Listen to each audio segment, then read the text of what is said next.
बातमी येते बीडमधून, कारण बीडच्या धारूमध्ये वाल्मिक कराडच्या संबंधित बातम्या मोबाईलवर पाहत असलेल्या तरुणाला गंभीर मारहाण करण्यात आली आहे। जखमी तरुणावर सध्या अंबाजोगाई येथील शासकीय रुग्णालयात उपचार केले जात आहेत। अशोक शंकर मोहिते हा तरुण आपल्या मोबाईलवर सरपंच संतोष देशमुख हत्या प्रकरणातील बातम्या पाहत होता। यावेळी वैजनाथ बांगर आणि अभिषेक सानप या दोघांनी बातम्या का पाहतोस असं म्हणत शिवीगाळ करून लाथाबुक्क्यांनी मारहाण केली। इथून पुढे जर मुंडे साहेबांच्या आणि वाल्मिक अण्णांच्या बातम्या आणि व्हिडिओ पाहिलेत तर तुझा पण संतोष देशमुख करू अशी धमकी या दोघांनी दिली आहे। दरम्यान या प्रकरणी आता धारूर पोलीस ठाण्यात गुन्हा दाखल करण्यात आलाय।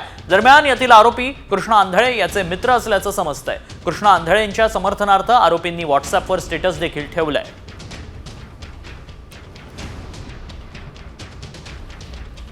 अधिक माहिती जाणून घ्या, आमचे प्रतिनिधी योगेश सध्या आपल्या संपर्कात आहेत। योगेश, काय नेमकं हे प्रकरण आहे? पोलिसांनी या प्रकरणी काय कारवाई केली आहे? नक्कीच आपण बघू शकतो की संतोष देशमुख हत्या प्रकरणाला 57 दिवस पूर्ण झाले, मात्र याच्यामधील जो आरोपी आहे कृष्णा आंधळे अद्यापपर्यंत फरार आहे। आणि त्याच कृष्णा आंधळेचा आज वाढदिवस होता आणि त्या वाढदिवसाचे स्टेटस जे आहेत त्या दोन व्यक्तींनी ठेवले होते। मात्र याच्यामधील अशोक शंकर मोहिते हा संतोष देशमुख हत्या प्रकरणातील बातम्या एका चौकामध्ये बसून पाहत होता। त्या बातम्या पाहू नको असे म्हणत त्याला शिवीगाळ करून मारहाण करण्यात आली।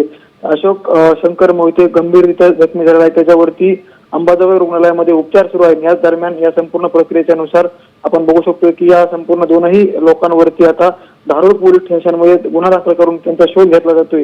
नक्कीच संतोष देशमुख हत्या प्रकरणामध्ये हे कृष्णा आंधळे फरार आहे आणि त्याच कृष्णा आंधळेचा वाढदिवस आज असल्यामुळे या दोनही तरुणांनी मद्यपेय करून, जो की अशोक शंकर मोहिते हा बातम्या बघत असल्यामुळे यापुढे तू बातम्या बघायच्या नाहीत, नसता तुझ्याकडे बघू अशी करत शिवीगाळ केली आणि त्याच्यानंतर त्यावरती गंभीर स्वरूपाची जे आहे ते मारहाण करण्यात आली आणि त्याच्यावरती आता अंबाजोगाई रुग्णालयामध्ये उपचार सुरू आहेत आणि या दोनही आरोपींवरती धारूर पोलीस ठाण्यामध्ये गुन्हा दाखल आहे आणि त्यांचा शोध पोलिसांकडून घेतला जातोय।